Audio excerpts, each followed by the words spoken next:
Assalamualaikum anak-anak ibu dari kelas 11 IPS 1, IPS 2, dan IPS 3 yang ibu banggakan. Pada kali ini ibu akan membahas materi terkait masalah sosial dalam perspektif sosiologi.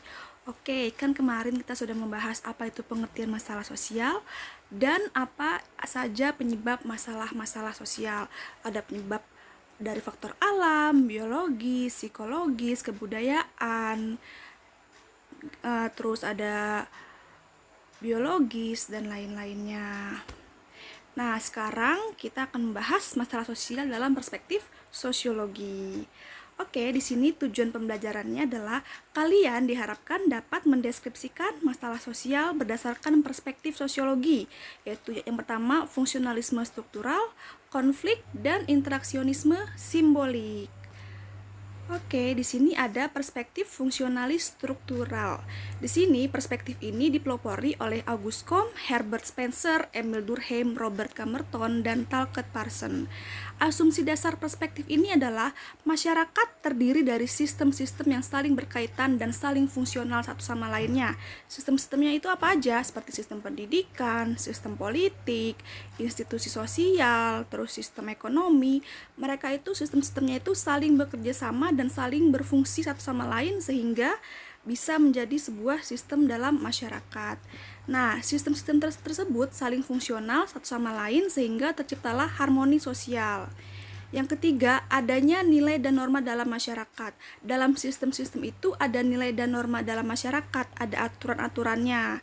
Dan yang keempat, jika sistem dalam masyarakat tidak berfungsi, maka akan terjadi disfungsi sosial. Nah, jadi perspektif ini menekankan adanya harmoni sosial, adanya keteraturan, adanya equilibrium gitu ya, intinya, oke? Nah, ini ada tokohnya yaitu Emil Durkheim. Nah, yang kedua, ada perspektif konflik.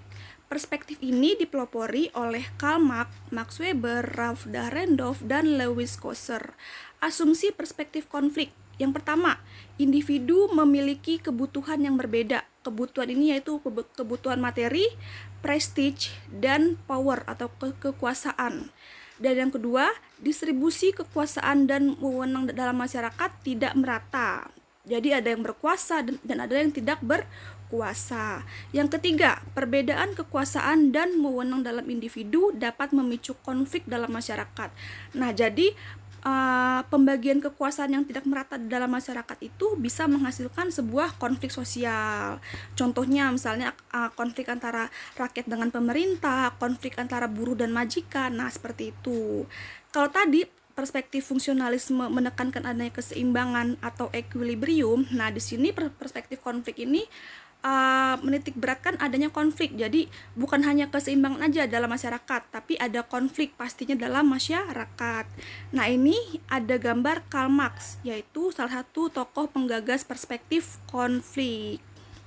Yang ketiga, perspektif interaksionisme simbolik. Perspektif ini dipelopori oleh George Herbert Mead, Herbert Blumer, Max Weber, Erving Goffman, dan Peter L. Berger. Asumsi dasarnya yaitu manusia bertindak atau act terhadap sesuatu atau thing. Tindakan tersebut bergantung pada makna yang berbeda. Jadi di sini perspektif ini menekankan adanya interaksi dan simbolik. Interaksi itu yaitu kegiatan masyarakat pada umumnya, saling berinteraksi, saling berbincang, bersosialisasi. Simbolik ini mengacu pada simbol-simbol dalam masyarakat, misalnya bahasa. Nah, di sini manusia berinteraksi dengan simbol-simbol dalam kehidupannya. Nah, jadi dalam interaksionisme simbolik ini nanti akan adanya sosialisasi yang berpengaruh pada kehidupan masyarakat. Oke ya. Nah, di sini ada masalah sosial ditinjau dalam ketiga perspektif sosiologi. Fungsionalisme. Menurut perspektif fungsionalisme, masalah sosial muncul dari kegagalan institusi atau kelompok dari masyarakat untuk menjalankan fungsinya. Nah, tadi kan perspektif fungsionalisme itu menekankan adanya keteraturan, adanya institusi, ada sistem pendidikan, sistem ekonomi, sistem politik yang saling menjalankan fungsinya. Nah, jika Jika sistem-sistem tersebut tidak menjalankan fungsinya, maka ini akan terjadi disfungsi, di mana akan memicu masalah sosial. Misalnya, jika institusi keluarga tidak menjalankan fungsinya, akan terjadi masalah sosial perceraian. Terus misalnya institusi sekolah tidak menjalankan fungsinya, maka akan menimbulkan misalnya pengangguran. Nah, terus yang kedua ada konflik. Menurut konflik ini, masalah sosial muncul dari eksploitasi kelompok yang kuat atau kelompok yang tadi berkuasa terhadap kelompok yang lemah. Contohnya seperti masalah sosial antara buruh dan majikan, dan masalah sosial antara pemerintah dan rakyatnya. Selanjutnya ada interaksionisme simbolik. Menurut interaksionisme simbolik ini, masalah sosial itu muncul karena pergaulan dengan pelanggar hukum dan pelabelan karakter yang buruk.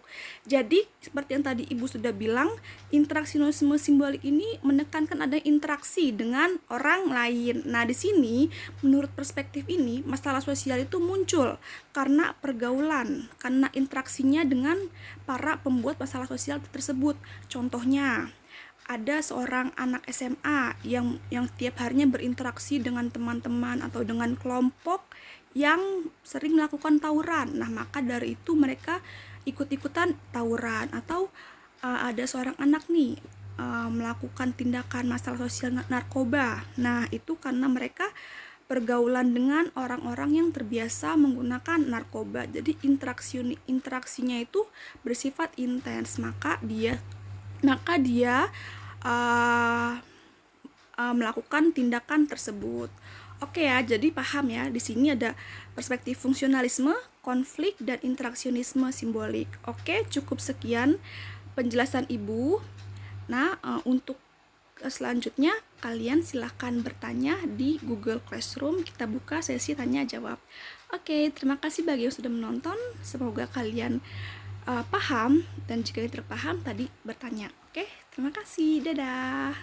Assalamualaikum warahmatullahi wabarakatuh.